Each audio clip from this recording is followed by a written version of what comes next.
Olá, graça e paz, eu sou o pastor Marcos e nós vamos continuar a nossa série de estudos na primeira epístola de Pedro.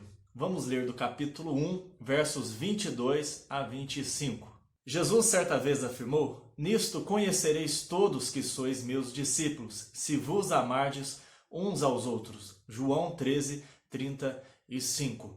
Uma das coisas que distingue os filhos de Deus é o amor. Mas amor é algo que nós precisamos falar à luz da palavra de Deus, pois o conceito de amor foi seriamente distorcido pelas pessoas do mundo e muitas vezes é o mesmo conceito que as pessoas dentro da igreja têm. Não um amor ligado à verdade, à santidade e à justiça, mas é um amor mais parecido com uma bajulação. Provérbios 29:5 diz que aquele que bajula o seu próximo, na verdade está armando uma armadilha para si mesmo. Paulo em Romanos capítulo 13, verso 10 nos diz que o amor não faz mal para com o seu próximo ou contra o seu próximo, mas que o amor é a prática da lei. Nós poderíamos definir amor à luz da Bíblia com a prática da lei para com Deus e para com o próximo. Quais são as evidências de que eu amo? É quando eu pratico a lei de Deus para com o meu próximo. E para com Deus também. O próprio Jesus disse assim: "Se vocês me amam, vocês vão guardar os meus mandamentos." É claro que o amor envolve emoções, envolve os nossos afetos, mas é muito mais do que simplesmente um emocionalismo barato, um se derreter de emoções, sentir calafrios. O amor está muito mais ligado a uma decisão prática de ser justo. Salmo 11, verso 7 diz que Deus ama a justiça. Santidade e amor são dois lados da mesma moeda. Deus ama porque Ele é santo e por Ele ser santo, Ele ama. E a sua santidade é, na verdade, o seu amor em ação. Por amar, Ele tem que preservar aquilo que é justo.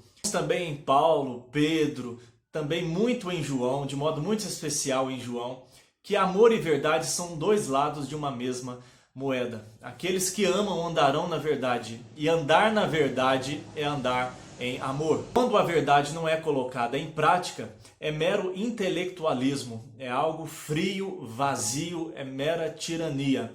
Mas o amor também sem verdade é mero sentimentalismo vazio. Então essas duas coisas precisam andar juntas, verdade e amor. Eu preciso praticar a palavra para com Deus e com o próximo, e orar a Deus para que as minhas emoções acompanhem esta atitude. Quando Deus salva o seu povo do Egito, lhes entrega a lei de Deus era um meio do povo se relacionar com Deus. E eles deveriam amar a Deus sendo obedientes. Mas como Deus sabia que o povo era pecador, o próprio Deus providenciou propiciação pelos pecados. Havia graça nos sacrifícios, pois quando o povo pecasse, eles deveriam escolher um cordeiro, um animalzinho segundo a lei, e sacrificar. E é claro que isto já apontava para a obra de Cristo Jesus. Então, quando o Novo Testamento nos chama a amar, não está substituindo a lei de Deus, mas está indo na sua essência. A lei de Deus em prática é amor. Aqui em Pedro nós percebemos que não é diferente. Após falar da glória do povo de Deus, após falar da nossa gloriosa salvação e após falar da santidade como glorioso estilo de vida do povo de Deus, logo em seguida Pedro fala sobre o amor, que é uma consequência imediata e prática da santidade na nossa vida, do fato de termos sido separados por Deus do pecado para servi-lo, para sermos dele. À luz de 1 Pedro, capítulo 1, versos 22 a 25, que o amor é a gloriosa virtude dos filhos de Deus. Amor, a gloriosa virtude dos filhos de Deus. E vamos ver aqui rapidamente algumas características deste amor. Em primeiro lugar, observamos aqui a origem deste amor fraternal. Pedro diz: "Uma vez tendo purificado a vossa mente." Isto vem tanto do que ele já disse anteriormente acerca da regeneração, de que nós fomos lavados e chamados através de Cristo Jesus para uma nova vida. O Espírito Santo operou isso em nosso coração, nos dando uma nova natureza, retirando o domínio do pecado, nos libertando, é o termo que ele usa, redenção. Nós deixamos de ser escravos não do Egito, mas do pecado, para agora pertencermos a Deus. E esta purificação da nossa mente é uma obra do Espírito Santo de Deus. E ele diz pela obediência à verdade. Então, o amor fraternal, o amor verdadeiro, nasce desta regeneração e deste constante lavar da nossa mente. Essa constante purificação. Pedro já disse que nós devemos cingir o nosso entendimento, nos mantermos sóbrios e vigilantes. E aqui ele diz, uma vez que isso aconteceu, e uma vez que nós aplicamos isso à nossa vida diariamente, e uma vez que isso está ligado à obediência à palavra, nós devemos demonstrar amor verdadeiro, amor fraternal. Observe que quando ele diz obediência à palavra, ele está dizendo aí acerca da nossa resposta ao Evangelho. Paulo diz que a fé vem pelo ouvir e vem pela pregação, e a pregação pela palavra de Cristo. Então nós, pela graça de Deus, respondemos à pregação da palavra com sim. Nós recebemos a Cristo como nosso Senhor e Salvador. E uma vez que obedecemos assim a palavra, colocando a nossa fé para a salvação, a nossa esperança no Evangelho, a nossa mente é purificada, o nosso entendimento é renovado e é transformado. Antes, quando éramos um homem natural no pecado, nas palavras de Paulo, o nosso entendimento com a palavra de Deus não se harmonizavam, eram incompatíveis. Mas uma vez que a graça de Deus operou para que nós respondêssemos à palavra de fé, à palavra do Evangelho, a palavra de Deus, houve transformação na nossa vida. Então a origem do amor fraternal está em Deus e na sua obra no nosso coração. E olha como o amor está intimamente ligado à purificação da mente, a nossa maneira de pensar, do entendimento, é algo racional antes de tudo, está ligado à nossa obediência à palavra. Então tem algo a ver aí já com obediência, com submissão à vontade de Deus e não principalmente como sentimentalismo, como esperar que o amor brote espontaneamente de nós, como esperar que venha aquela afeição pelo próximo, porque se nós dependermos do nosso sentimento, de que algo brote do nosso coração, alguma empatia pelo próximo, nós vamos dificilmente amar. Mas em segundo lugar, Pedro fala da qualidade deste amor. Não é qualquer amor. Pedro diz que é um amor sem fingimento, ou seja, sem hipocrisia, sem falsidade.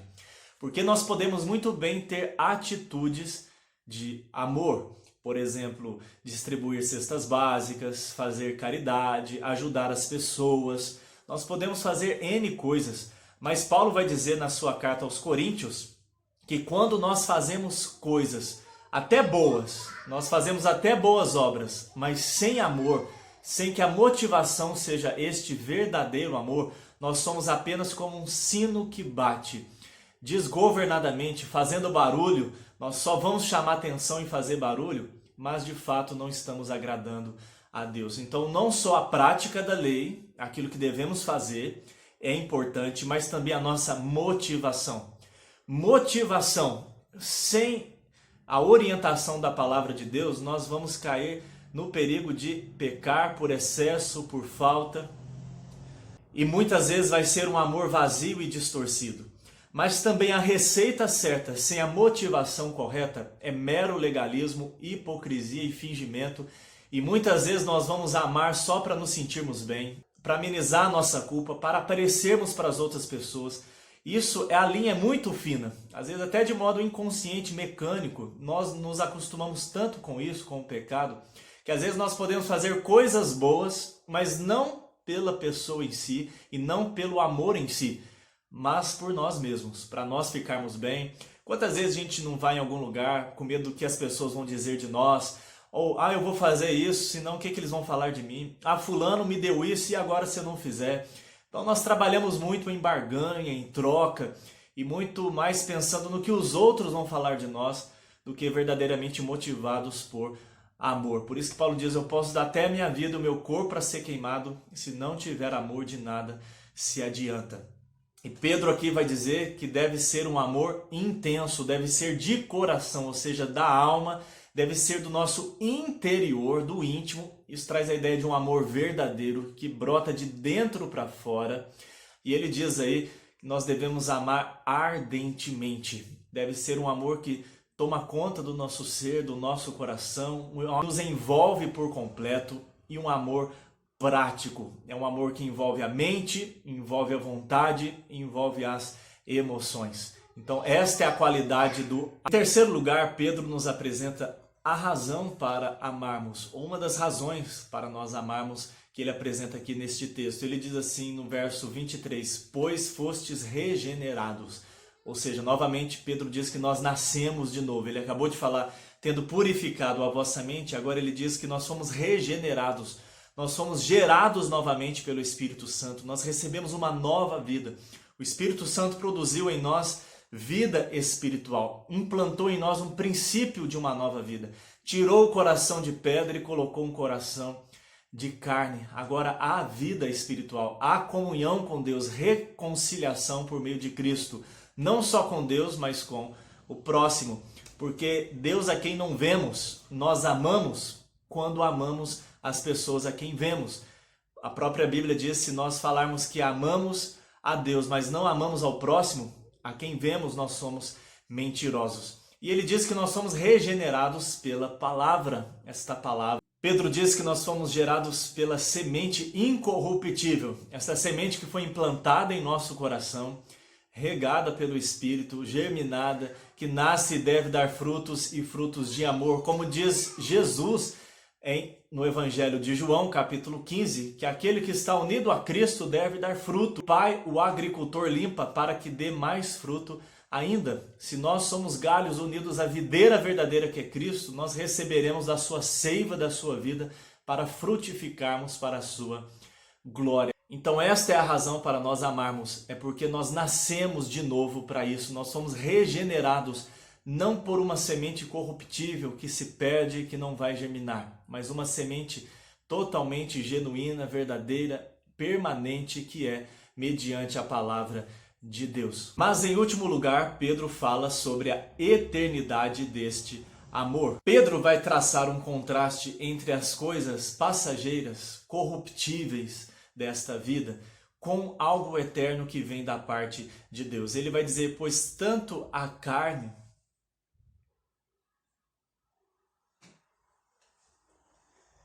Ele vai dizer que toda a carne é como a erva. Carne aqui tem um sentido de natureza humana. Há vários sentidos para a carne na Bíblia. Natureza humana pecaminosa, carne mesmo literalmente. E aqui Pedro usa no sentido de natureza humana. Ele está dizendo a nossa natureza humana é como a erva. A erva é uma plantinha que nasce da noite para o dia e dura também muito pouco. Assim é a nossa existência.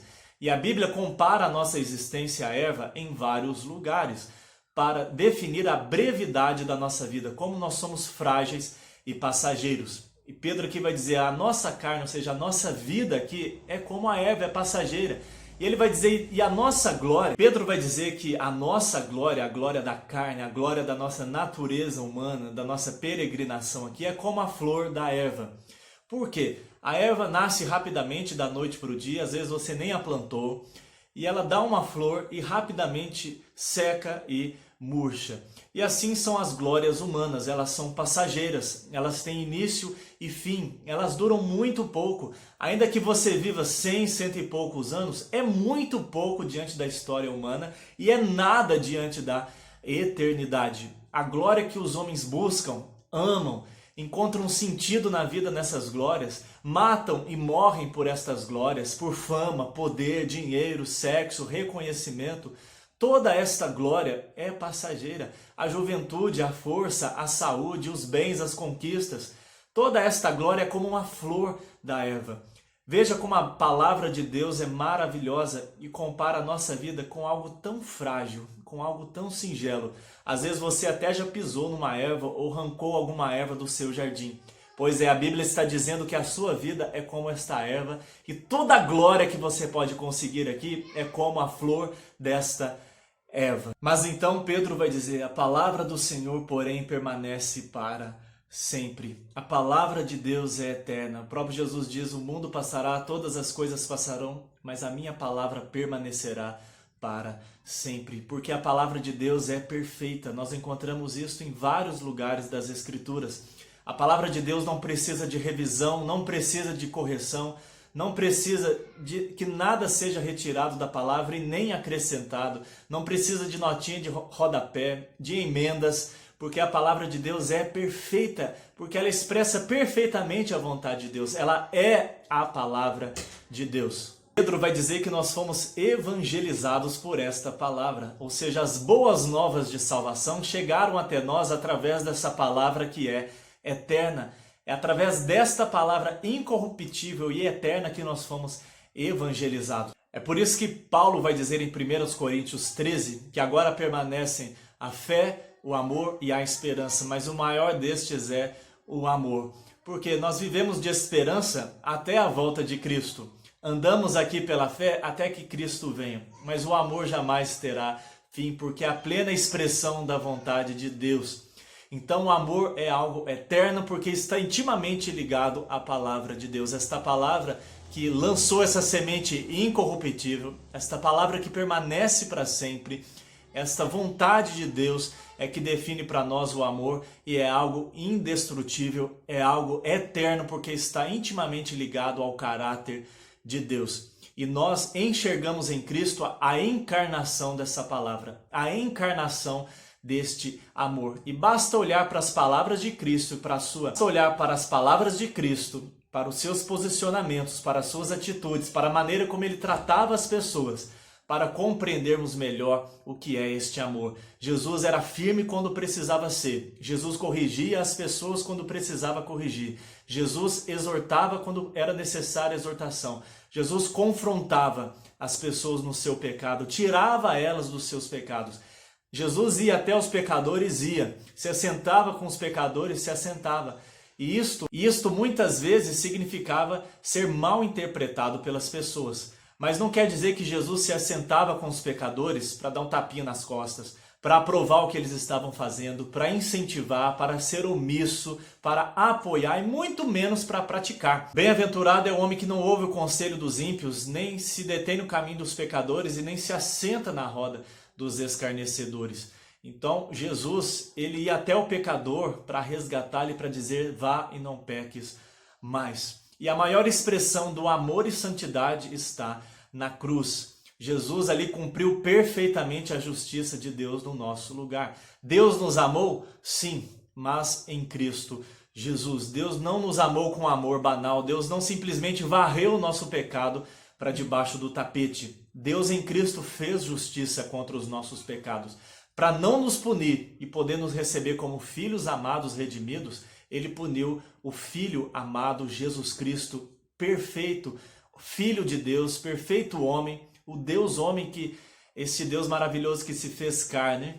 E ele cumpriu perfeitamente a lei de Deus no nosso lugar e levou sobre si o castigo que nos traz a paz. Por isso que na cruz a justiça e a paz se beijaram. Ali nós vemos Deus justo e santo e também um Deus amoroso, gracioso, que perdoa o pecador através de Jesus Cristo. As pessoas podem ter muitos atos de bondade, mas elas são aceitas por Deus somente se feitas por um coração regenerado e em Cristo Jesus. Quando as nossas obras são feitas em Cristo Jesus e visam a glória de Deus. Não fazer boas obras é pecado, mas fazê-las sem a motivação de glorificar a Deus e sem a dependência do Espírito e sem a mediação de Cristo também é pecado. É idolatria de si mesmo, é querer aparecer, é querer se justificar, é querer ser bom, é como se nós estivéssemos compensando o nosso próprio pecado, ou é visando simplesmente o bem do outro e nós tiramos Deus da jogada. É uma visão míope, distorcida.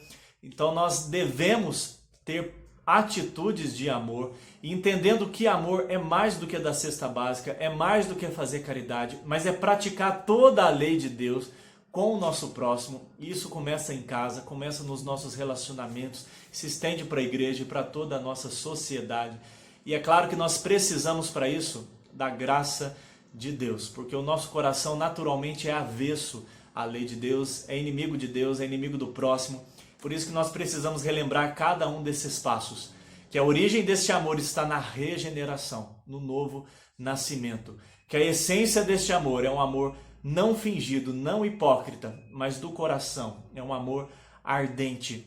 É por isso que a razão deste amor é porque nós fomos regenerados por uma palavra, por uma semente incorruptível. E este amor também é eterno. A glória que este amor traz, a maravilha que este amor traz, os benefícios que este amor traz, os frutos que este amor produz são eternos. As glórias humanas são passageiras. Aquilo que nós produzimos aqui por nós mesmos é passageiro.